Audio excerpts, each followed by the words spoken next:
So I'm sitting here in an airport on my way to some Christmas festivities, and obviously I thought this would be a great time to talk about why we chose to not do the whole Santa Claus thing. Now, wait, before you decide to walk away from me, this isn't about judgment. This isn't about saying that it is right or wrong. Christians all over the place are divided. Some of them do the Santa thing, some of them don't do the Santa thing, some do a traditional just think about St. Nicholas thing. But I just want to explain the reasons why we chose not to, and also maybe a potential way to, if you are going to choose not to make it so that your kids still aren't little spoil sports for all the other kids, or maybe they're not raining on other people's Christmas parade. Now, first, I feel like it's important that I explain even why we made this decision. And at least for me, I think my wife's on the same page. Ooh, hopefully, there's really three main reasons. One is my understanding of what the gospel is. Another one is really specific to my family. I think it's true for a lot of families, but trust is really important to us in our family. The way that we operate hinges on our ability to believe the things that people are saying to us. And then third is I think that sometimes we underestimate the power of the imagination and its capacity to create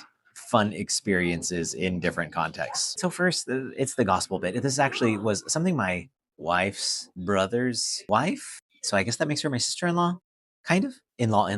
Is that what you do? Anyway, it doesn't matter. My sister-in-law sent us this article one time that talked about how the center of the gospel is the fact that even though we don't deserve things, that God still does wonderful good things, that God loves us and wants to show his kindness to us and his grace and mercy to us, even when we don't deserve it. And so while we as Christians do believe that there is cause and effect, and we do believe that there are right and wrong, and there are consequences to when you make right choices and when you make wrong choices, there is also this understanding that at the center of all of it is God's goodness and grace and mercy being poured out on people, whether they deserve it or not. And I think that there is like an oddly divine character to this Santa Claus figure that might confuse some of that stuff for kids, to then make them think, well, he's making a list and checking it twice, and he's going to find out who's naughty or nice, which means that if you do good stuff, you are going to be blessed. And if you do bad stuff, you're not going to be blessed. And in a very concrete, how life works type of way, that's true. But if Santa has these like sort of omniscient, weird, godlike powers, I don't know if I want those godlike powers and tendencies towards what I would call moralism getting projected onto who the divine is. So if Santa Claus is a moralist, I don't want my kids accidentally absorbing that God is a moralist as well, because that's the exact opposite of the gospel. The next reason is the whole trust thing. And specifically, at least for me, this is the way I recently explained it to my daughter, is I wanted to make sure that she would trust me if I told her that there is an invisible force in the world that is guiding all things and is sovereign and is at its core good. And if there's this myth, the myth of Santa Claus, that has a special place in her heart, and then she comes to find that that's a lie later in life, I don't want her to then think, okay, what other imaginary invisible beings are my parents lying to me about? Okay, yeah, the God thing, that was a great story to make me behave, or the Jesus thing, this guy who lived in history and did these magical things. I don't want her to begin dismissing those ideas as false because I developed a track record for lying about things that she can't see. And since in our family we're really big on not lying, now, don't get me wrong, I don't tell my kids everything, but I also don't lie to them. So sometimes I'll just be like, hey, you don't need to know that right now. But I also am very careful to not deliberately lie to my kids. And so I know the Santa Claus thing is like, it's a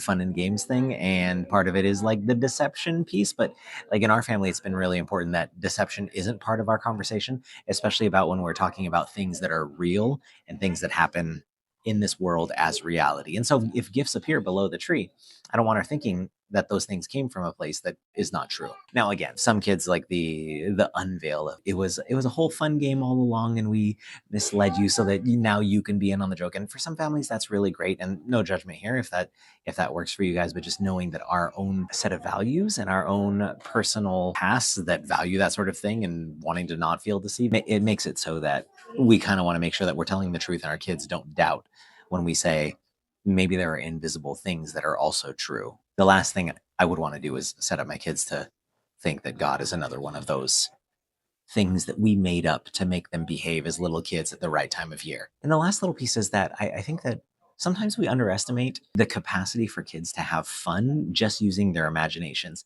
even if they know the thing that they are imagining is not real. My kids are really great at creating scenarios that they know are not real and pretending inside of those scenarios to then have fun with those scenarios. And so just because they know that the thing that is like the central narrative to a lot of American Christmas practices, just because they know that that's not ontologically, objectively real and true, doesn't mean that they can't still enjoy the iconography and the fun games and all the things that go with it. That being said, I actually have two kids. One's in upper elementary, one's in lower elementary. Oh, it's the airline announcement. Please. So it might seem like I'm setting up my kids to be the spoil sports to rain on everybody's parade and be like, they're going to be the kids that tell all their friends that Santa isn't real and they also shouldn't believe in Santa. They'll be like the weird conspiracy theorist truthers in the class. Here's what we did to make sure that that sort of situation didn't occur in their classes. We said that Santa Claus is like Mickey Mouse. When we as a family go to Disney and we see Mickey Mouse dressed up there on Main Street, um, we all know that it's not an anthropomorphic mouse. We don't go up to that person and be like, "You're living a lie. You're not really Mickey Mouse. You're not really a mouse. You're just a person dressed up in a plush suit." See, that ruins the fun. And we all know it's not really Mickey Mouse. We know it's a person dressed up, but we pretend and we play along that it is Mickey Mouse. So the way we explain it to our kids is that, like some really small kids think that that's really Mickey Mouse, and other people know that it's just people dressed up in a suit. And so that we don't ruin the magic for other people, we let people believe that it's Mickey Mouse. And Santa Claus is a fun part of Christmas. This would be a whole nother video to talk about the historical Santa Claus, but St. Nicholas was actually pretty awesome. And he did some pretty great things. And so it's anchored and rooted in truth. And there's stuff that we can celebrate. And there's some like cool things about generosity and giving to others and taking care of the poor that are linked to St. Nicholas's story, as well as just kind of the fun stuff about a overweight man going down your chimney. Like that's just funny and fun to talk about. But it's part of the imaginative lore that we all collectively have fun with. And so when my kids are at school, I tell them, "Hey, don't ruin the fun for other people. Some of these people think Mickey Mouse is real, and we just know it's a person in a suit, and that's fine. But we can still play along and have a lot of fun with this whole Mickey Mouse Santa Claus situation." And so whether or not you decide to do the Santa Claus thing, it's still important that we keep tabs on, okay, are we somehow communicating things like moralism and undermining trust, or like know your kids, like do an honest assessment. So instead of just thinking, okay, is this something I want to do to have fun, really consider like, okay, is this something that'll be good for our family and good long term? That was my gate changing locations. So this Christmas, I mean, obviously remember Jesus and make sure you're focused on the right things this Christmas, but as well, be mindful of others and make right choices for your family so they can grow up and trust God. And maybe in the process, also be sure to trust you.